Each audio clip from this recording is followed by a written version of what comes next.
What began as the ultimate act of contempt to humiliate a forgotten boy would ironically become the only hope for a kingdom on the verge of collapse. For the horse they gave him to seal his failure was actually the key to awakening a power that would save them all. If stories about the power of resilience resonate with you, subscribe to the channel to continue this journey together. The icy dust of the Chihuahuan desert clung to Kenai's skin, an invisible cloak under the faint light of a crescent moon. Pressed against the cold earth, he watched the adobe walls of Don Ricardo's hacienda, which rose like an impenetrable fortress against the starry sky. Beside him, a skeletal figure stood motionless, a spectre in the dark.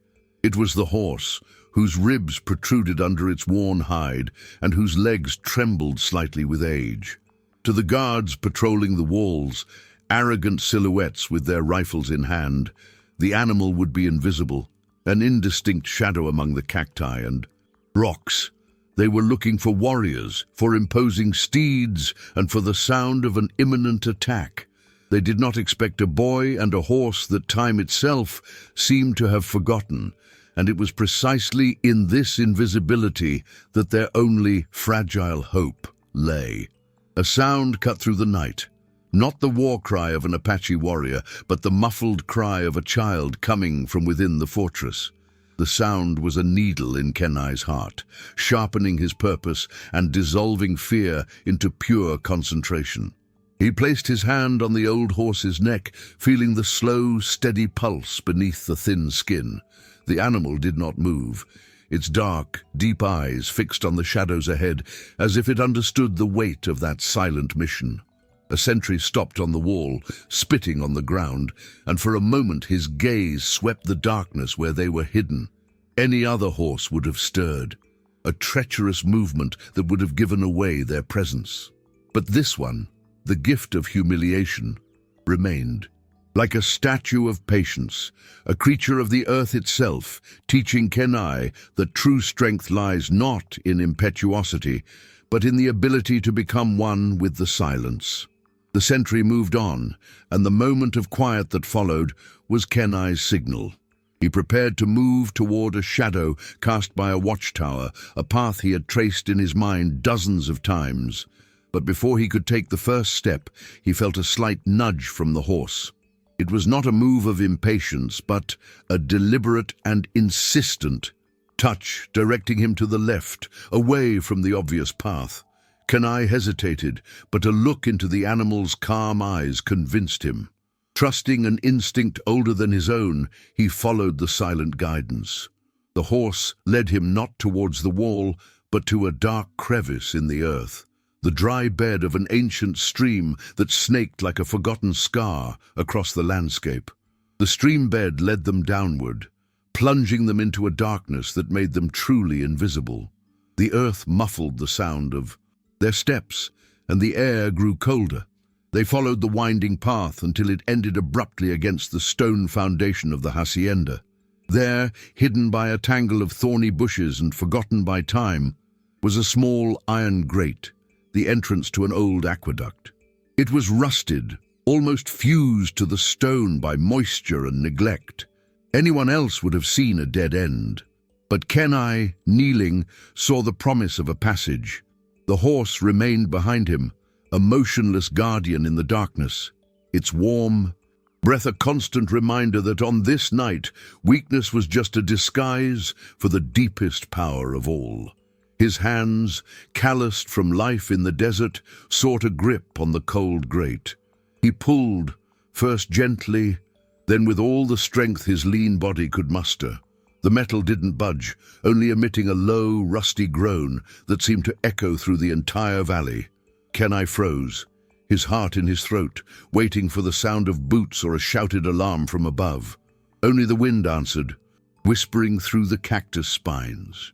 Despair threatened to swallow him, but then he remembered a lesson from his grandfather. Water, with patience, can break the hardest stone. Looking around, his eyes adjusted to the darkness and found a loose stone at the base of the wall, the size of his fist. Using it as a makeshift hammer, he struck not with force, but with rhythmic precision at the points where the rust was thickest, where the grate met the stone. Each tap was a pulse, a silent request, for the earth to open his way. Slowly, millimeter by millimeter, the corrosion gave way.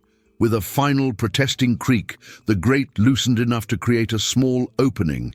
It was dark, tight, and smelled of damp earth and forgetfulness. Kenai looked back at the horse. The mission from here on would be solitary. The animal understood. It took a step forward and rested its muzzle on the boy's shoulder, a touch that was not of farewell, but of a transfer of courage.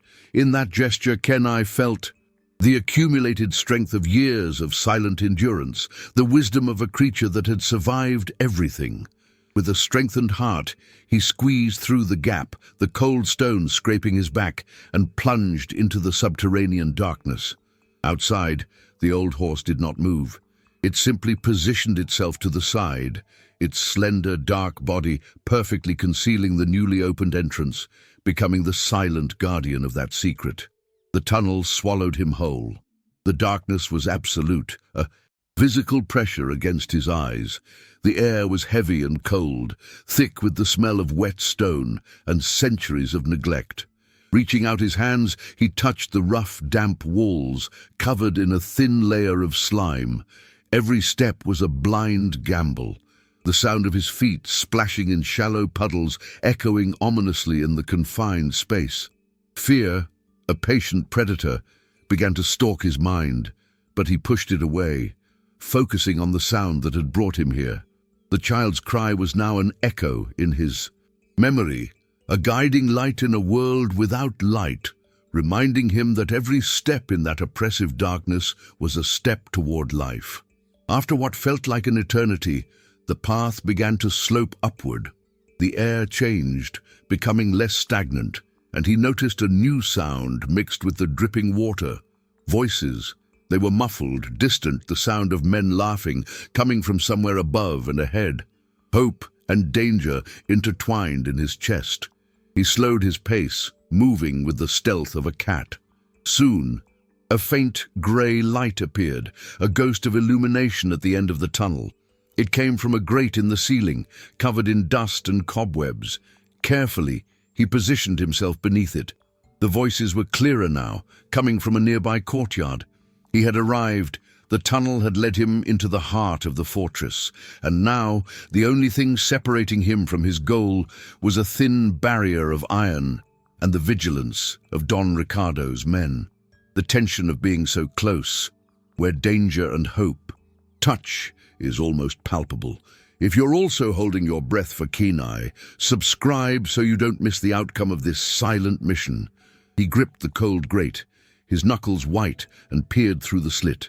The courtyard was small, lit by a crackling bonfire that cast dancing shadows on the adobe walls. 3 men, Don Ricardo's men, with faces hardened by the sun and cruelty, sat on crates, passing a bottle of mezcal among themselves. Their laughter was like the sound of clashing stones, devoid of any joy. Kenai mapped every shadow, every possible cover, a hay cart, a set of water barrels, the dark space under an external staircase. He was a hunter, and the courtyard was his terrain. He just needed the prey to be distracted. And then, as if the night itself were conspiring in his favor, a distinct sound cut through the air from outside the walls. It wasn't a loud sound, but it was strange, the sound of a horse, snorting and striking a hoof against stone, coming from a direction completely opposite to his entrance. The guards stopped laughing, their bodies tensing. "Go see what that is, Manuel," said the oldest one. As 2 of them stood up, their gazes fixed on the distant darkness, Kenai acted. Pushing the grate with silent force, he slid out of the tunnel like a snake, his body low to the ground. In 3 seconds, he was safely behind the water barrels, his heart hammering against his ribs, becoming just another shadow in his enemy's fortress. The guard, who stayed behind, grumbled, picked up the mezcal bottle and took a long swig, the liquid burning his throat. Bored, he stood up and walked to the fire, using the tip of his boot to push a log into the center of the flames. The embers crackled, sending a shower of sparks into the sky, and for 3 crucial seconds the shadows writhed and his back was turned. It was enough. Kenai moved. Not as a boy, but as a breath of wind, a piece of the darkness itself shifting. His bare feet made no sound on the packed earth as he glided from the barrels to the deep space under the staircase, his heart beating a silent rhythm against his chest. He shrank into the darkness, becoming invisible seconds before the guard turned and went back to his seat. Sheltered in the darkness under the stairs, the smell of dust and old wood filling his lungs, Kenai forced himself to remain perfectly still. He heard the boots of the other 2 guards returning, their voices laced with frustration. "It was nothing," one of them said angrily. "Just a coyote or the wind." As they settled back around the fire, the danger in the courtyard multiplied. But Kenai was closer. He closed his eyes, ignoring the men and focusing his hearing, searching for the sound that was his compass. And then he heard it. It wasn't a loud cry, but a faint, intermittent sob, the sound of exhausted sadness. It was coming from directly above, from a solid wooden door at the top of the stairs under which he hid. He had found the room. His gaze traveled up the structure, fixing on the heavy iron bolt that locked the door, his final challenge. The wait under the stairs was a lesson in patience.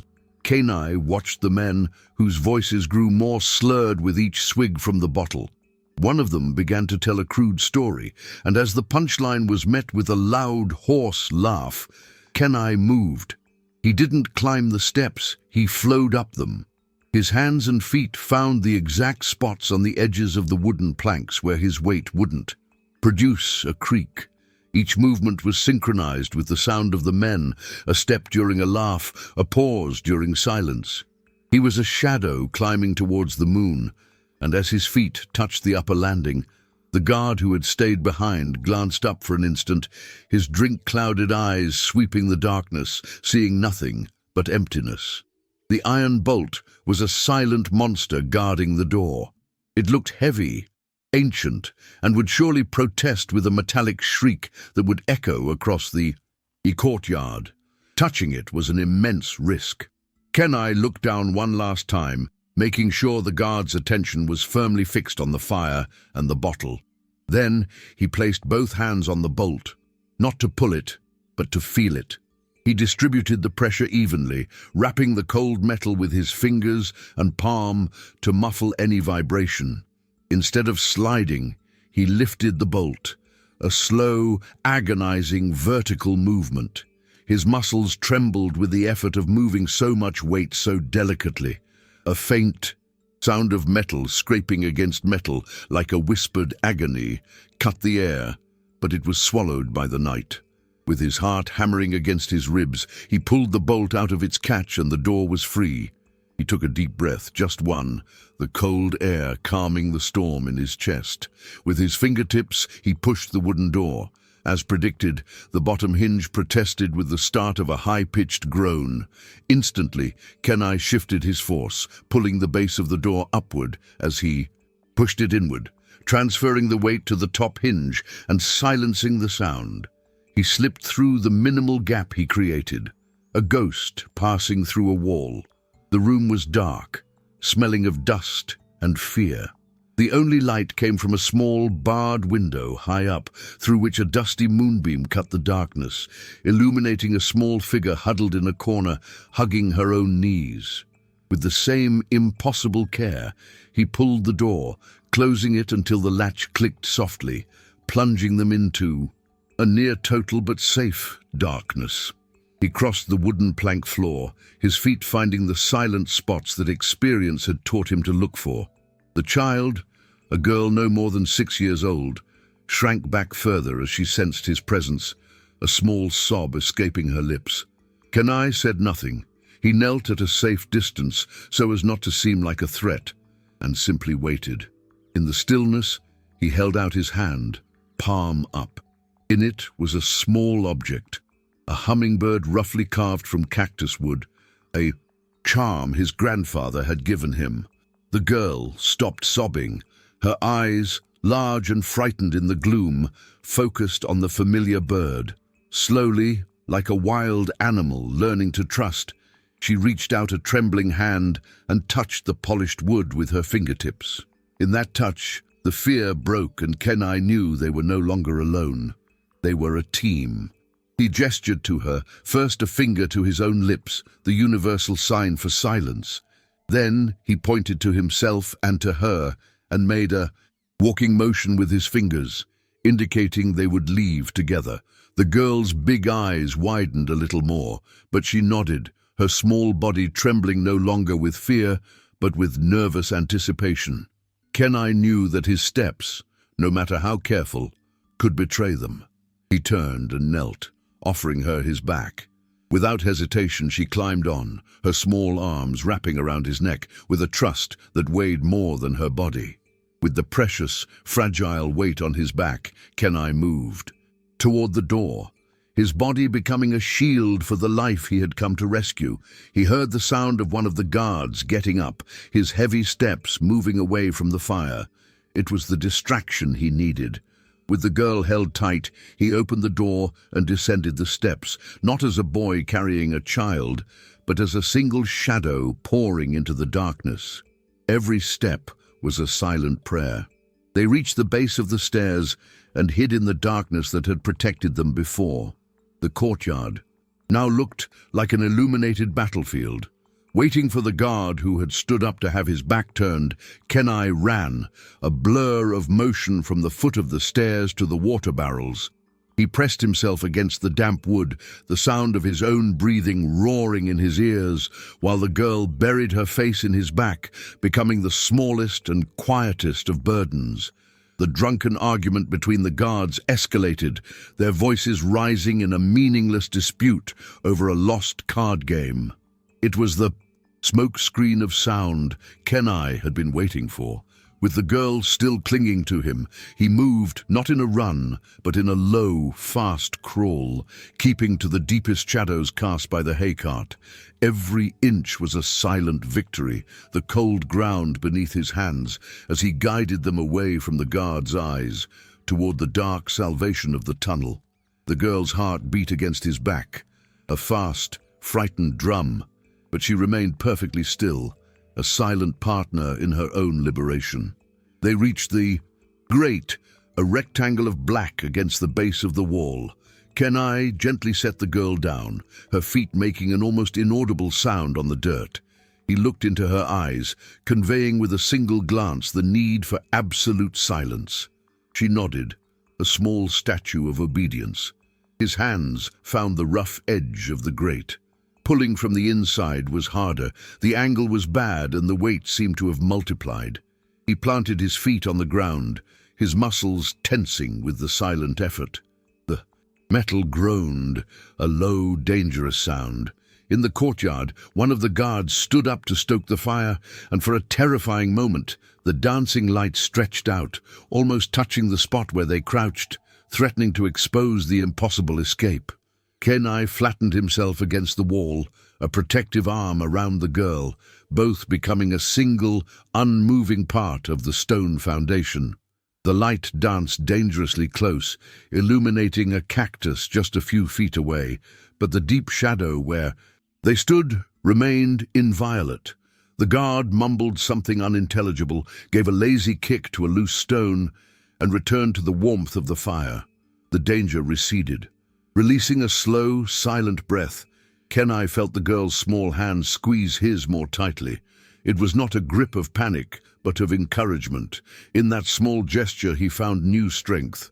He turned back to the grate and instead of pulling, he pushed the base with the sole of his foot while pulling the top with his hands, using a leverage his grandfather used to move large rocks. The metal protested with a low, deep groan, but it moved, opening a dark, narrow passage to freedom. He didn't hesitate. First, he guided the girl through the opening, who disappeared into the tunnel's blackness like a stone dropped down a well. Then he squeezed through, his thin body barely making it, Once inside, the muffled sound of the courtyard seemed to belong to another world. They were safe, but the journey wasn't over. In the total darkness, he reached back until he found her hand. The touch was the only certainty in that subterranean world. He pulled her close and whispered a single word in her ear, the first he had spoken since he found her. Courage. With her hand held firmly in his, they moved through the darkness, each silent step taking them further from the cage and closer to the old horse that awaited them, the patient guardian of the night. The journey back through the tunnel was different. The darkness, which had once been a predator, was now a protective cloak. The dripping water and the soft sound of their steps were no longer threats, but the steady rhythm of escape. Kenai felt the small hand in his, no longer trembling with fear, but firm with a silent confidence that strengthened him. Every meter covered was a victory, and then he saw it. A pale rectangle of grey ahead, the moonlight spilling through the opening. It was a beacon at the end of the world, and the sight quickened their hearts, pulling them out of the earth and toward the sky. Emerging from the dry stream bed was like being born again. The cold desert air filled their lungs, washing away the smell of mold and confinement. And there, exactly as he had left him, was the horse. He wasn't just a shadow, he was the rock itself, a statue of patience and loyalty that had guarded the secret entrance. Upon seeing them, the animal made no startling sound. It just turned its head slowly, its deep, dark eyes reflecting the stars. A silent acknowledgement that the first part of the mission was complete. Kenai lifted the girl, and when she looked at the horse's skeletal figure, there was no fear in her face, only a quiet awe for the creature that, like the boy, was so much more than it appeared. He lifted the girl, her body as light as a feather, and placed her gently on the horse's back, right at the front where she could hold on to the coarse mane. The animal didn't even flinch under the new weight, remaining as steady as the earth itself. Kenai mounted behind her in a fluid, silent motion, his body forming a human shield against the cold night wind. The girl nestled against him, her small hands gripping the horse's mane, not with fear, but with the security of one who has finally found a safe harbor in the darkness.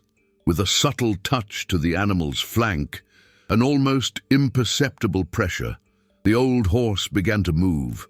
But it was not the clumsy trot of a tired creature. It was a ghostly walk, its hooves seeming to instinctively find the patches of sand and soft earth that muffled any sound. It guided them away from the lit fortress, not in a hurried straight line, but following the contours of the shadows, making them part of the desert's shifting landscape. Behind them, the fire of Don Ricardo's guards became a dwindling pinpoint of light, a memory of danger dissolving into the vastness of the night. The horse navigated the rocky terrain with an uncanny sureness. Its hooves, which should have stumbled on loose stones, found silent paths between the cacti and sagebrush, as if the desert itself whispered its secrets to it. The rhythm was steady, a gentle rocking that was not of flight, but of a deliberate journey. For the first time that night, Kenai felt the knot in his stomach loosen. Above them, the Milky Way stretched out like a river of diamonds, and the cold, clean air was a balm. He felt the girl in front of him relax, her small body ceasing to tremble, and the warmth of her. Trust was more potent than any fire. It was then that a sound tore through the night silence, distant but unmistakable. The frantic barking of hunting dogs from the direction of the hacienda, followed by a man's sharp shout. The discovery. Kenai's heart leapt into his throat, and he felt the girl stiffen against him again. Instinctively he squeezed his legs, preparing to urge the horse into a desperate run.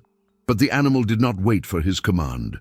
Before the second bark could echo across the desert, the horse changed direction abruptly, not towards the open ground where they would be easy targets, but toward a narrow, dark canyon, a gash in the earth that seemed to swallow all starlight, a path that only a creature born of the shadows would dare to tread.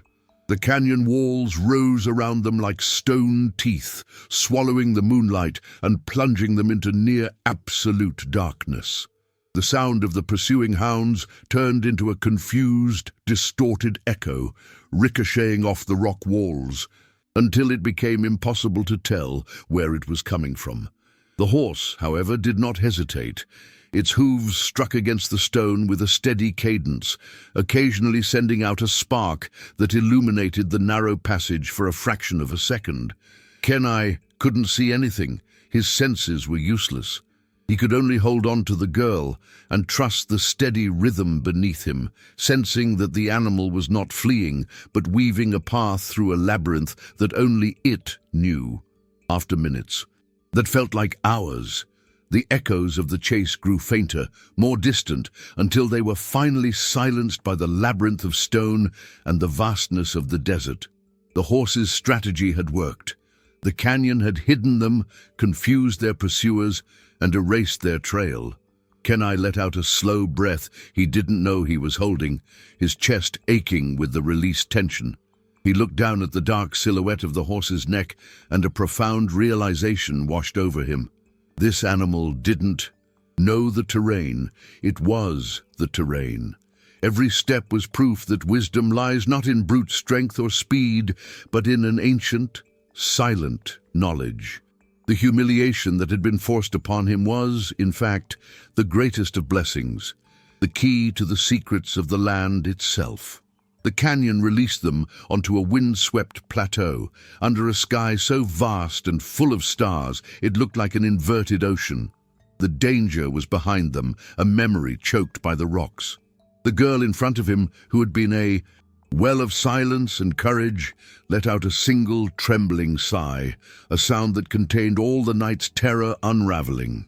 Kenai said nothing, just gently tightened his arm around her, a gesture that said, "We are safe." The horse paused for a moment, raising its head to the cold night air as if tasting freedom, before resuming its slow, deliberate pace, leaving the stone labyrinth behind. They traveled for hours, a silent trio moving through the vastness.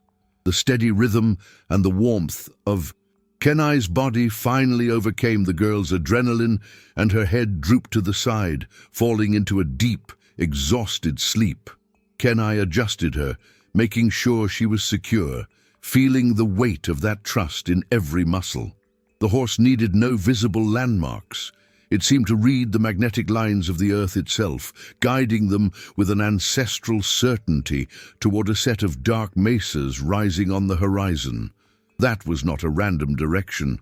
It was the way home, to the hidden camp of his people, a sanctuary the horse seemed to know as well as Kenai's own heart. The pre-dawn grey was beginning to dilute the darkness when the horse stopped on its own. They were before a rock wall that seemed solid and impassable, but the animal took a step sideways, aligning itself with a nearly invisible fissure between two giant boulders, a path that only the initiated knew. A figure emerged silently from the crack, a sentry of Kenai's people. His eyes widened, first at the sight of the child, then focusing on Kenai, but his final gaze, long and filled with a reverent awe, rested on the skeletal horse, as if he were seeing not an animal, but an ancestral spirit that had returned home. Kenai's muscles protested as he dismounted, the night's exhaustion finally taking its toll. He held up his arms, and the girl slid into his lap, waking not with a start, but with a sigh, as if emerging from a long dream. In the same instant, a woman ran from the camp's entrance, a choked cry escaping her lips, as she saw her daughter. As the mother wrapped the child in a desperate embrace, the other members of the tribe emerged, their faces a mixture of shock and disbelief. An elder approached, his deep eyes moving past the boy and the reunited family, and then, to everyone's astonishment, he reached out a trembling hand and touched the old horse's muzzle, a gesture of deep respect reserved not for a beast, but for a miracle worker. The elder turned, his eyes like embers in the pale morning light, and his voice, though quiet, cut through the stunned silence. "You saw an insult," he said, his gaze sweeping over each shocked face. "An animal at the end of its days, given to a boy you considered the same. But the spirits have a longer sight. This is not just any horse. This is the Shadow Walker, the guide our grandfather's stories said would only appear to the one whose heart beats in rhythm with the earth. He was not given to Kenai to humiliate him, but because only a soul without arrogance and without noise could hear his silent guidance. A murmur of awe and shame rippled through the tribe. The same eyes that had once ignored him now looked at Kenai with deep respect, not as a forgotten boy, but as the chosen one. Kenai, in turn, looked at the horse, and for the first time truly saw him. He saw the intelligence in the deep eyes, the strength contained in the stillness, the wisdom in every scar and protruding bone. He stepped closer, and the Shadow Walker lowered his head to meet him. Kenai rested his forehead against the horse's, closing his eyes. In that silence, he no longer felt the weight of humiliation, but the lightness of a destiny he never knew he was meant to fulfill. The girl's mother, her face streaked with tears of relief, finally pulled away from her daughter and knelt before Kenai. She said nothing, only took his hand, calloused and dirty, and brought it to her own forehead, the highest gesture of respect and gratitude her people knew. "They gave you the shadow of death to ride," she whispered, her voice choked, "and you rode through it to return the light to us."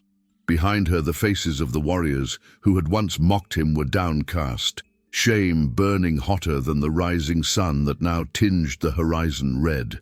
The elder's voice rose again, no longer as a storyteller, but as a leader forging the future in the heat of that moment. "This child's kidnapping was not an isolated act," he declared, and every word echoed with the weight of truth. "It is a symptom of the disease consuming our lands. Don Ricardo and his men are the poison. For too long we have hidden in the shadows, praying for the storm to pass. But the spirits have sent us a sign. The Shadow Walker did not return merely to guide a boy. He returned to guide us all." The elder's words settled over the tribe like the weight of the land itself. In the silence that followed, broken only by the morning wind, one of the strongest warriors, a man who had laughed openly at Kenai's humiliation, stepped forward. He did not look at the elder, but at the boy. With a deliberate movement, he unsheathed his hunting knife and drove it into the ground at Kenai's feet. "I was blind," he said, his voice deep and full of a rough regret. "But now I see. My bow and arrows no longer follow tradition. They follow the Shadow Walker. They follow you."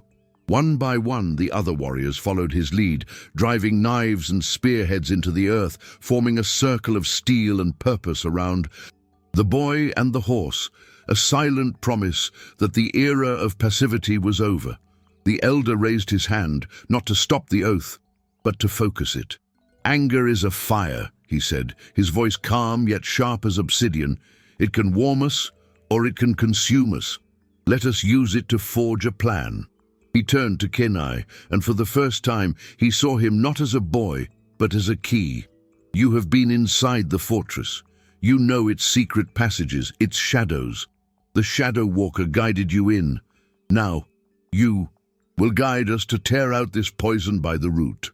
The responsibility of those words settled on Kenai's shoulders, but it did not crush him. The night had transformed him. He was no longer a forgotten boy. He was the keeper of the path, the silent strategist whose first and most important lesson of war was learned from the patience of an old horse. This transformation of a forgotten boy into the guide of his people is the heart of every great journey. If you also believe in the strength Kenai discovered, leave a supportive comment for the battle that is to come. Thank you for joining us on this journey.